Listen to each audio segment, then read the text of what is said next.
तो परसों से स्कूल खुल जाएंगे। अगर कल ऑलरेडी अनाउंस हो चुकी हुई है तो उसको नहीं कर सकते अंडू।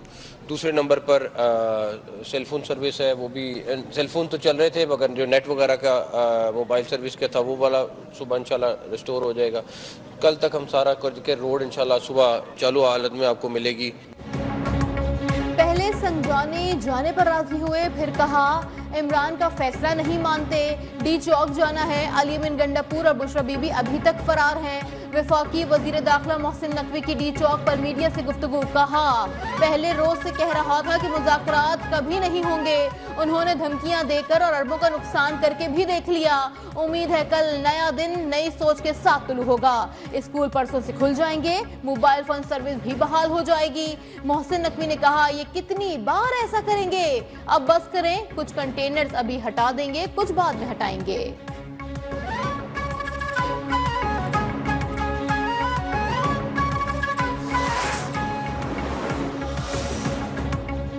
ये फाइनल कॉल नहीं, मिस्ड कॉल थी।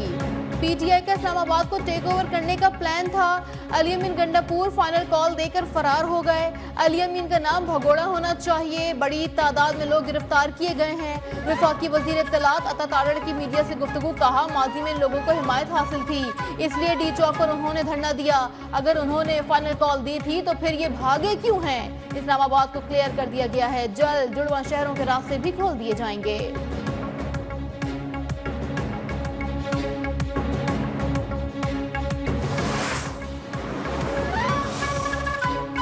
हुकूमत ने संजानी पर धरना देने की तजवीज दी थी। बानी पीटीआई भी संजानी में एहतजाज पर तैयार हो गए थे, लेकिन बुशरा बीबी ने डी चौक के अलावा कहीं भी एहतजाज करने से इनकार कर दिया था।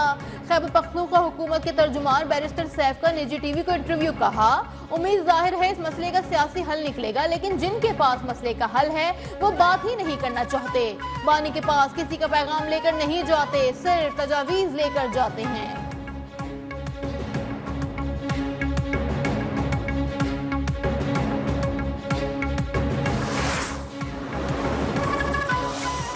पुलिस का वर्दी है, ये हमारे नीचे कपड़े हैं। मैं कसम खा के मैंने उन लोगों से सब कुछ लिया है। हमारे बैग में उन लोगों की कारतूस सब कुछ पड़ा हुआ है।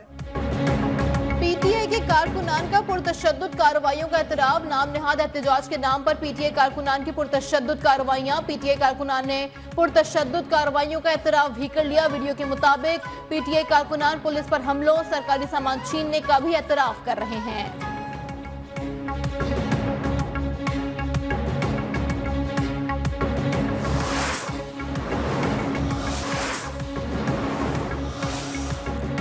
वजीर आजम शहबाज शरीफ ने वफाकी काबीना का इजलास आज तलब कर लिया। जराये के मुताबिक इजलास में मुल्क की मजमूई सूरत हाल, अमन व अमान की सूरत हाल का जायजा लिया जाएगा। पीटीआई एहतजाज के तनाजुर में हुकूमती हिकमत अमली का जायजा भी लिया जाएगा।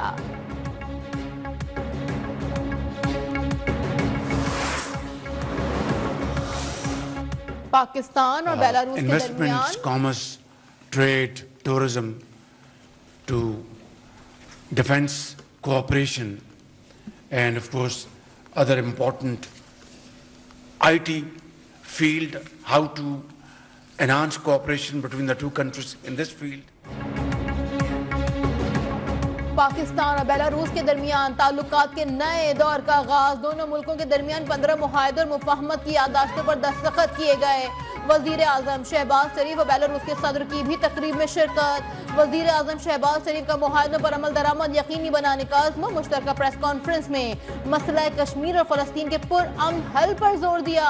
अलेक्जेंडर लुकाशेंको का दिफाई शोबे में ताउन बढ़ाने की ख्वाहिश का इजहार। मुअज़्ज़िज़ मेहमान का वजीर आजम हाउस में शानदार इस्तकबाल, गार्ड ऑफ ऑनर भी पेश किया गया।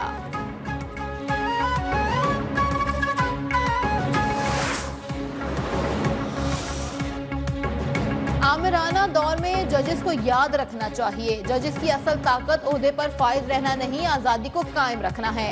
जुल्फ़िकार अली भुट्टो रेफरेंस में जस्टिस मंसूर अली शाह का इजाफी नोट। कहा जस्टिस दुराब पटेल ने भुट्टो केस में जुर्रतमंदी से इख्तलाफ किया। दुराब पटेल ने जिया के जारी करदा अबूरी आइन के तहत हल से इनकार किया। समझौता कर लेते कि मिरास छोड़ने के बजाय ओहदा खो देना छोटी सी कुर्बानी है।